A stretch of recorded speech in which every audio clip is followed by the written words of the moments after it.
Bienvenidas, bienvenidos. ¿Qué tal? ¿Cómo estáis? Otra semana más. Otra semana más. Contentas de compartir y de poder estar todos juntos. Sí. La verdad es que es un verdadero placer poder compartir y sobre todo hablar de la Biblia, que es algo que a los creyentes nos interpela mucho, mucho, mucho. Sí. La verdad es que estoy feliz y enfrentamos el capítulo 4. Ya vamos avanzando en la serie. El título, Jesús, nuestro hermano fiel. Un tema, desde luego, muy recurrente. Ya hemos hecho alguna referencia a él en los capítulos anteriores, pero finalmente ahora vamos a centrarnos directamente en esa función. ¿Cuál es el versículo que el autor del tema ha elegido? Hebreos 2:14. ¿Lo leo? Sí. La Nueva Traducción Viviente dice: debido a que los hijos de Dios son seres humanos, hechos de carne y sangre, el Hijo también se hizo de carne y sangre, pues solo como ser humano podía morir y solo mediante la muerte podía quebrantar el poder del diablo, quien tenía el poder sobre la muerte. ¿Qué significa esto de que solo como ser humano de sangre y carne podía morir por nosotros? Precisamente aquí volvemos a las dos líneas que hemos hablado anteriormente. Si era Dios, no podía morir.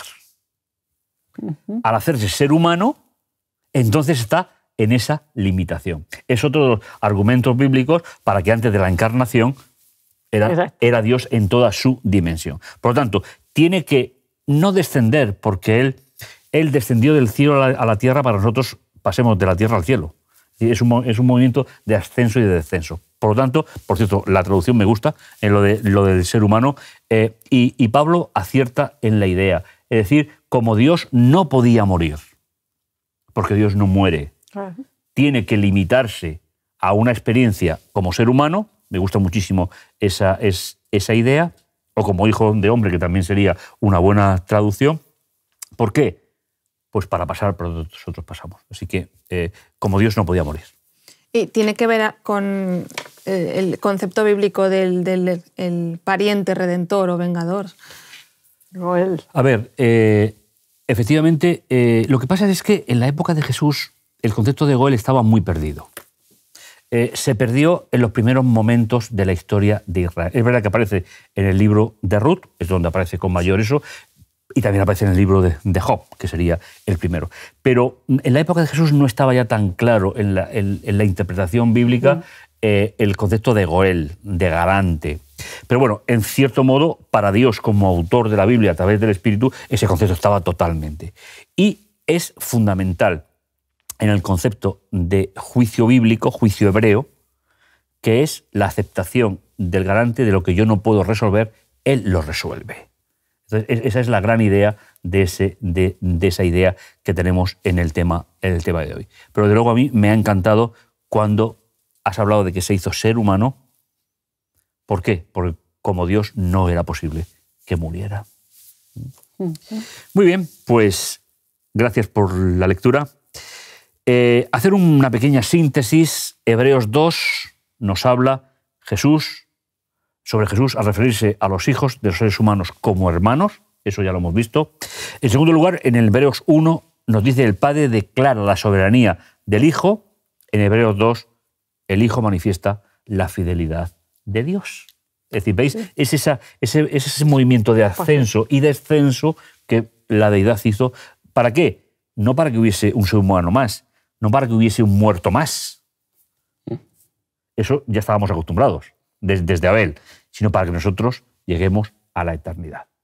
Entonces, bajó para subirnos a nosotros a ese proyecto eterno. ¿De acuerdo? Muy bien. Hermanos como redentor. Simplemente estamos desarrollando esas ideas. En el material se citan algunos versículos de Levítico 25 donde está ese concepto del que redime a alguien que lo ha perdido todo, alguien que no tiene capacidad para resolver el problema. Institucionalmente se elegía a una persona que tenía capacidad y entidad. ¿Cuándo dejabas de ser responsable? Cuando aceptabas al garante. ¿Cuándo eras culpable? Cuando no lo aceptabas. Ese concepto de juicio hebreo es muy, muy importante en la historia de la redención, que finalmente es lo que nosotros estamos hablando. Hebreos 2, del 14 al 16, es un poquito...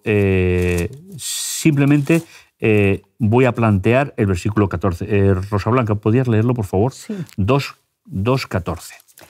Así que por cuanto los hijos participaron de carne y sangre, él participó de lo mismo para destruir por medio de la muerte al que tenía el imperio de la muerte, esto es, al diablo, y librar a todos los que por el temor de la muerte estaban durante toda la vida sujetos a servidumbre.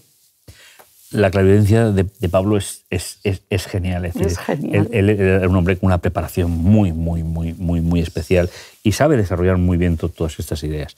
En este pasaje nos describe como esclavos del diablo. Uh-huh. Y es un tema que a mí me sigue preocupando. ¿Sabéis por qué? Porque Satanás ha conseguido que de todo le echemos la culpa a Dios.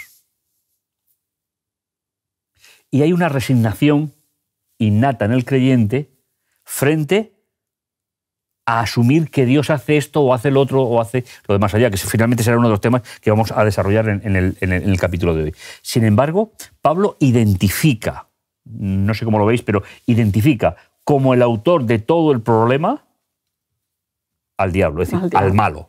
Es decir, no lo identifica como la serpiente antigua, como Satanás, sino directo. El diablo. Es decir, es el concepto que aparece en toda la segunda parte de la Biblia, que es el que hace el malo, el que hace el mal.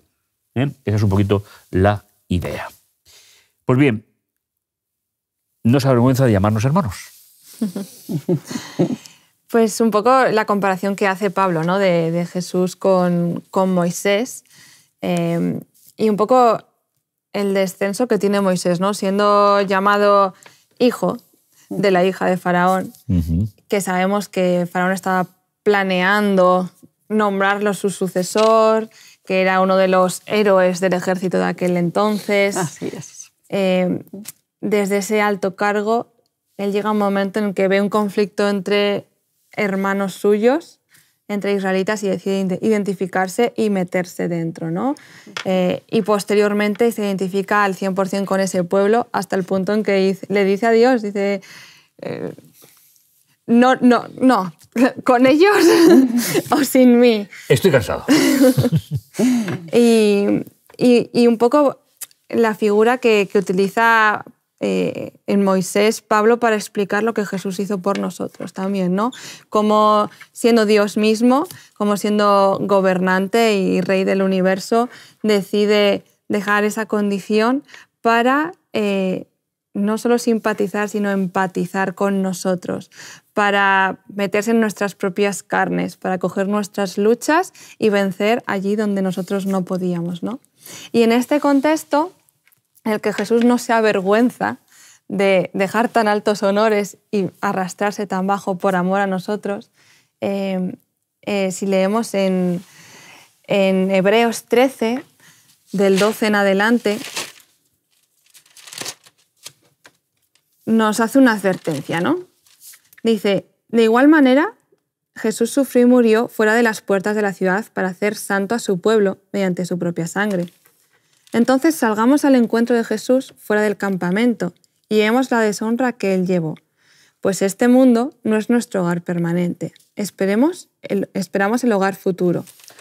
Un poco yendo otra vez a la primera lección que estudiábamos, ¿no? Sí. Estando en medio del sufrimiento, de la afrenta, porque en contraste marcamos una diferencia con el mundo y eso al final causa marginación, sufrimiento, que no nos avergoncemos ni dejemos que ese cansancio y ese sufrimiento nos hagan traicionar semejante hazaña que hizo Jesús por nosotros, ¿no? Responder amor por amor. Pero a ver, tenemos que reconocer, a mí me ha pasado muchas veces que llega un momento en el que realmente no puedes más y tienes la tentación de ya está, ¿para qué me voy a enfrentar más con el mundo? Si es que qué poco me cuesta ser como los demás. ¿Qué puede sostenernos en ese momento? ¿Qué puede, no sé, Rosa Blanca, si tienes alguna idea, cómo poder vencer ese cansancio, esa frustración, esas ganas de tirar la toalla, que al final es sentir vergüenza por por lo que Jesús nos llama a ser, ¿no? Sí. Él llevó oprobio por nosotros y nosotros tenemos que llevar ese oprobio, pero te quiero hacer una puntualización, Naikari. Mira, esa vergüenza, ese cansancio, a veces no es, como has dicho, por el mundo.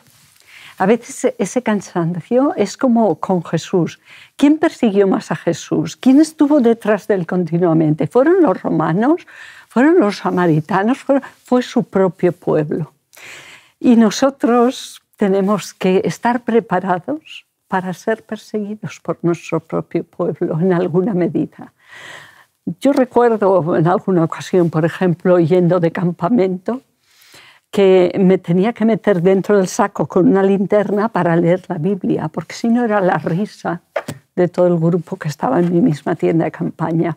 Te duele mucho más eso que en el instituto, en la universidad, sientas que se burlan de ti por ser creacionista o así. Te duele mucho más cuando viene de ahí. Pero la única manera, respondiendo a tu pregunta, es viendo cómo lo hizo Cristo.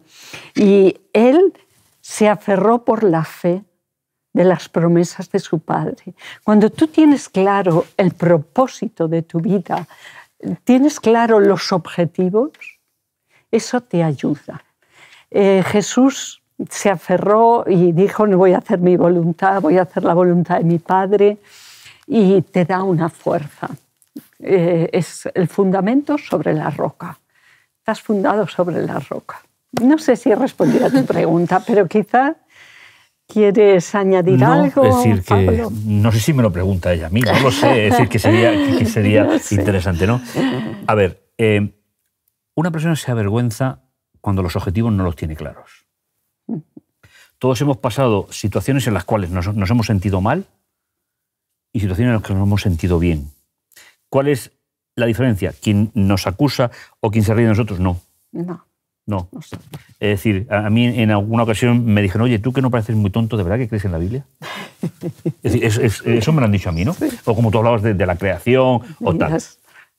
Es según nuestra disposición en el momento, mirando los objetivos que conlleva ser creyente o ser creacionista o cualquier otro aspecto que es probablemente de la Biblia, el que te permite que te influya más o te influya menos la persona que en ese momento se ha cruzado en nuestro camino. Eso es un poquito para complementar lo que tú estabas diciendo. Sí. Jesús tenía tan claro el objetivo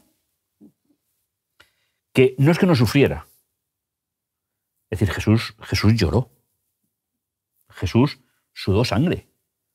Pero no porque le atacaran, sino porque le daba pena a esa gente que no iban. ¿Cuál era la diferencia? Que Jesús tenía asumido el final de su ministerio. Sí. Con lo cual, totalmente. Yo creo que para responder a tu pregunta sería con otra pregunta. ¿Lo tenemos claro cuáles son los objetivos de ser creyente? Porque entonces no nos llevarán de un sitio a otro, claro, aunque sea la misma pregunta siempre. Pero es verdad que a veces la pregunta nos ayuda a resolverla y algunas veces nos hunde más. Pero yo creo que está más en nosotros que en los demás. ¿Por qué? Porque los demás siempre van a hacer las mismas preguntas. Siempre. Sin diferencia. ¿Cuál es nuestra capacidad de tener claro cuál es el objetivo de ser hijo de Dios y hermano de Jesús? Pues sí, que al final es lo que le ayuda a Jesús a tirar para adelante, ¿no? Claro. El tener en vista ese reencuentro y esa vida eterna en el cielo con nosotros. Sí, además cuando lo dijo, he venido a hacer la obra de mi Padre. Él lo tenía muy claro. A mí me parece que esa idea es la que nosotros tenemos que recuperar un poquito. Tenemos claro el privilegio de tener un objetivo a nuestra vida que no acaba en la cama de un hospital. Eso es algo que es realmente importante. Yo no sé si me permitís, yo no soy mucho de contar historias, ¿no? Pero un familiar mío muy cercano, cuando falleció hace 2 años y algo, le dije, ¿por qué quieres que oremos? ¿Sabéis qué me contestó? Nada. Déjame descansar, que lo que quiero es encontrarme con tu Padre cuando Jesús venga. Ha sido la única enferma de mi ministerio que no me ha dejado orar por ella. Y fue mi madre. Curioso. Es decir, y descansó en paz. Lo tenía claro. ¿Sabéis? A veces la falta de objetivos en el creyente nos lleva a situaciones así. Por eso tu planteamiento, Nekari, me parece, de verdad, me parece espectacular, porque no solo nosotros, sino otras personas que puedan llegar a este tema, tenemos que sentirnos muy, muy decididos a señalar cuál es el objetivo de ser creyente. Sí. Y no solo el objetivo, porque el objetivo también nace un poco de la razón de ser, de la causa, ¿no? Y al final, conocer a Dios a través de Jesús te da mucha seguridad, te da una base firme sobre la que puedes construir una vida entera con objetivos, con una meta y trabajar con el plan adelante, porque no estamos solos, porque el camino está abierto, porque tenemos asegurado el amor de Dios, pase lo que pase, porque tenemos su poder y porque tenemos pues eso, los objetivos al alcance de la mano y ya no somos esclavos del pecado. Sí, porque, si me permites, cuando nosotros miramos el arte, la literatura, la pintura, de cómo se representa a Dios, tienen todas las mismas limitaciones que el ser humano. Todas. Inclusive hubo culturas que tenían un Dios borracho, Baco. Sí, sí. Baco. Eso las es, mismas pasiones, los mismos defectos. Ese es el interés que Dios tiene en que no estemos en la idolatría. No porque Dios sea un Dios caprichoso, no, porque estamos limitando. Cuando ponemos un Dios delante entre Dios y nosotros, estamos limitando esa experiencia religiosa. Y es exactamente lo que tú estabas planteando. Dios no quiere que nos limitemos por nuestras propias limitaciones personales, por raza, por cultura, por experiencia. No quiere que nos limitemos. Por eso en el libro de Hebreos está muy claro ese paralelismo. En el capítulo 1 donde leímos, Dios, o sea, Jesús es Dios, la imagen misma, su sustancia, y ahora nos presenta a un Dios que se hace hombre. Y cuando dice carne y sangre, yo quiero añadir, porque en el tiempo de Pablo él no lo sabía, pero hormonas también. Carne, sangre y hormonas. A ver, las hormonas son muy importantes, controlan el metabolismo, controlan el apetito, controlan el sueño, controlan el comportamiento, la sexualidad, nuestro sistema inmunitario. Cuando dices, es que tenía una subida de adrenalina, Jesús tuvo subida de adrenalina. Claro. Claro. Jesús compartió nuestras mismas hormonas. Eso nos da una felicidad. Eso es todo para nosotros, es saber que nuestra propia carne, siendo semejante en todo a nosotros, triunfó. Él nunca desarrolló una mente carnal, una mente pecaminosa, nunca desarrolló. Pero su carne, sus hormonas, que es lo que nos manda, eran las mismas que nosotros. Si Él triunfó, siendo en todo semejante a sus hermanos, Él es capaz de hacernos triunfar. Él ya triunfó, como bien has dicho, Él completó. Pero ahora lo quiere completar en nosotros.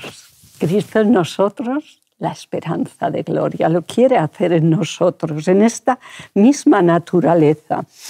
Y me gustaría leer un pequeño del deseado de todas las gentes.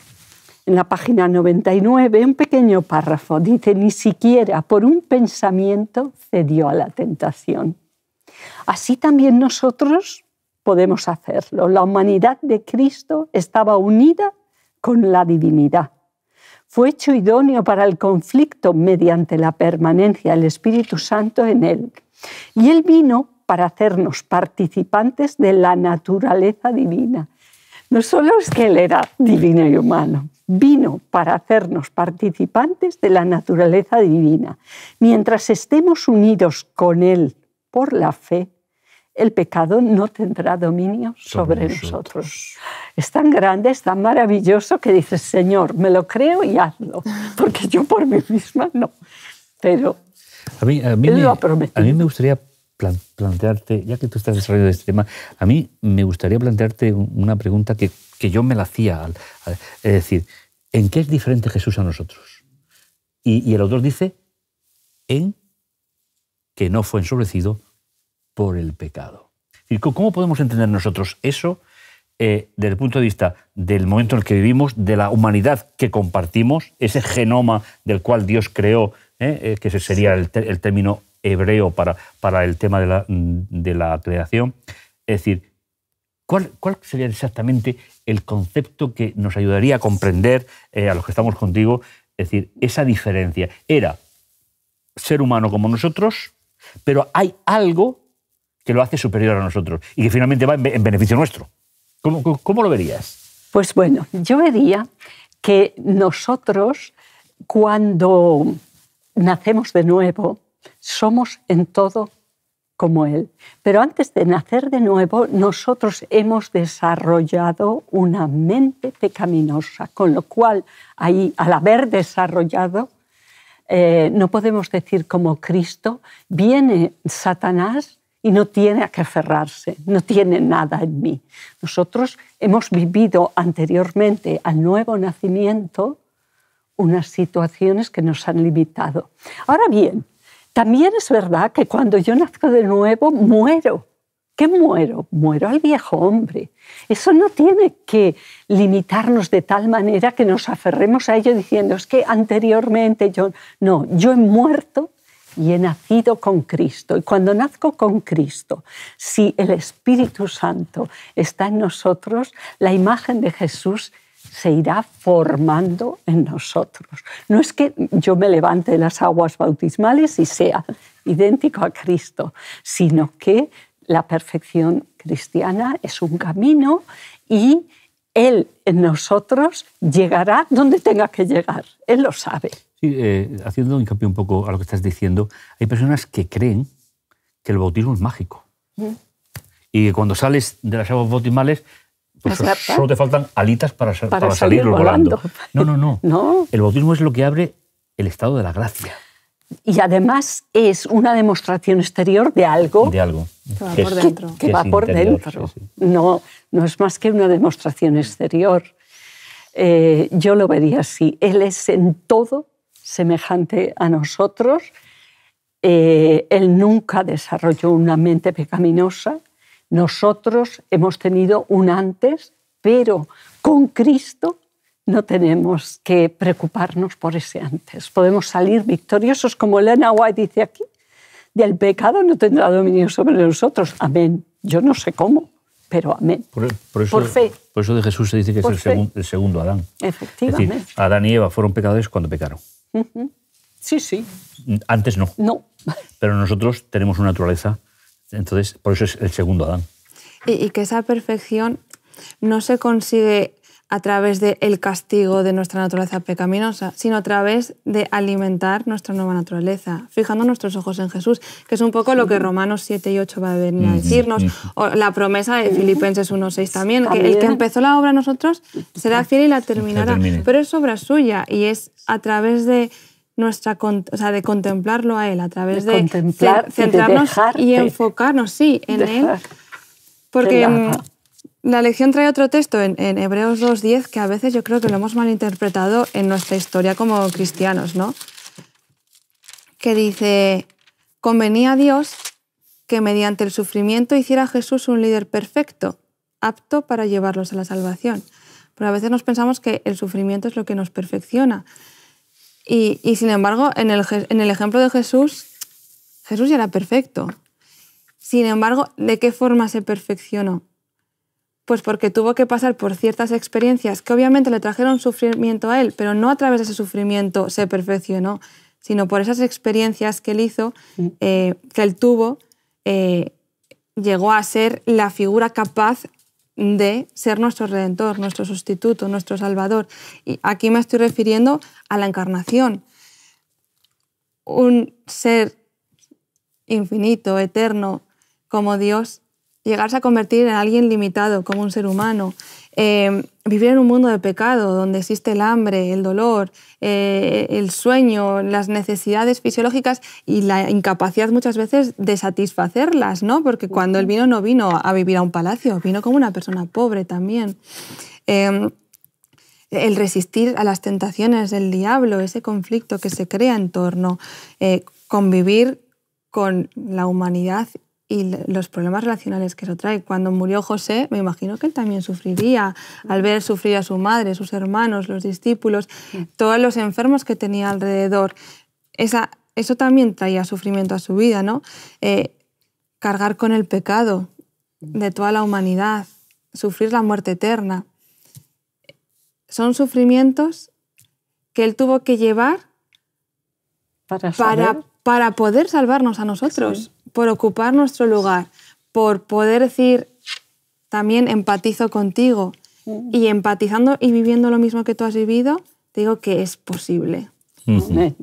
Así es. Que es posible. Y también por lo que padeció, aprendió la obediencia, aprendió lo que nos cuesta obedecer a nosotros. Se dio cuenta de lo fuerte que es la tentación y que solo aferrado a su padre conseguía vencerla. Entonces se dio cuenta de nuestra debilidad, de nuestra imposibilidad, de que él tenía que hacer ese sacrificio porque nosotros no teníamos otra manera. De hecho, él sabía perfectamente a qué venía. Nosotros cuando nos nacemos, no. Nosotros cuando nacemos, ni sentir no, pero prefiero, no sabemos cuál va a ser el devenir de nuestra vida. Pero él sabía perfectamente como Dios a qué venía. Y lo asumió. Y lo asumió. Entonces, yo creo que es necesario que se matice un poquito el tema del sufrimiento. Comentabas de que a veces no se ha entendido bien el texto. Estoy totalmente de acuerdo contigo. Hay toda una teología de acercamiento a Dios a través del sufrimiento, lo cual no comparto absolutamente para nada. No cabe en la mentalidad de un Dios de amor, no en la mentalidad de un Dios bueno. No puede querer eso para nosotros, ni ser un camino para nuestra salvación. El flagelarte como tal no sirve absolutamente para nada. No nos sirve. Ahora, sufrimiento como cristianos tendremos y sufrimiento como no cristianos. En la vida va a haber sufrimiento. Podemos encauzarlo hacia el bien o hacia el mal. Como enfermera he visto gente morir, mucha. Y he visto quien se rebelaba contra Dios, maldecía. ¿Sí? Y he visto quien se sometía con dulzura y se encomendaba a Él. Entonces nosotros, está en nuestra mano el encauzar ese dolor para bien o no. Que pueda ser una experiencia constructiva o... Eso es, hacer... O una oportunidad para ver la gracia de Dios. O una tortura. Para ayudarte a empatizar con la persona que yo creo que la perfección en este contexto está en salir victorioso. Ya que no podemos evitarlo, ya que el sufrimiento o la injusticia está en nuestro entorno, ¿con qué capacidad se acerca el creyente a esas situaciones adversas? Sí. Yo ahí sí que veo un poco lo que nos puede decir el autor de Hebreos aquí. Es decir, el sufrimiento en sí no es purificador. La victoria sí. Es decir, no hundirnos en el camino, sí, como esas personas que tú decías que hablaban contra Dios menos guapo, casi de todo. ¿Por qué? Porque ya que no podemos evitarlo, ¿cómo enfrenta el creyente esa situación adversa? Yo creo que ahí sí que está la victoria, pero no en el sufrimiento, porque entonces el fin justificaría los medios, y eso es muy problemático a la hora de la relación del creyente con Dios. Por eso, Jesús es nuestro hermano como modelo. Es una de las cosas. Otra de las razones por las cuales Jesús adoptó nuestra naturaleza humana fue ser nuestro ejemplo, nuestro modelo. Jesús no se rebeló, como comentabas, contra el sufrimiento. Lo supo manejar, lo supo llevar. A él, ¿qué es lo que llevó hasta el final? Tener una relación con Dios. Y eso es lo que a nosotros nos llama la atención. Lo que pasa es que a lo largo de toda la Edad Media, hacia nuestra época, el sufrimiento se ha mantenido dentro del concepto cristiano como una moneda de chantaje hacia el creyente. Sí. Hay que sufrir, hay que flagelarse. Es decir, yo algunas veces he dicho, yo pondría una fábrica de látigos con piedrecitas en las puntas, porque finalmente daría un buen resultado en un concepto erróneo de religión, ¿no? Entonces, Jesús es nuestro hermano, es nuestro modelo, porque no se rebeló contra el sufrimiento, sino que supo sobrellevarlo. Y creo que es a lo que somos llamados los creyentes. Es decir, ¿qué hace un creyente rebelándose contra algo que no puede evitar? Es mejor cogerse de Jesús y encauzarlo para desde el bien. punto de vista A los que para bien. Dios ama, todas las cosas les ayudan a bien.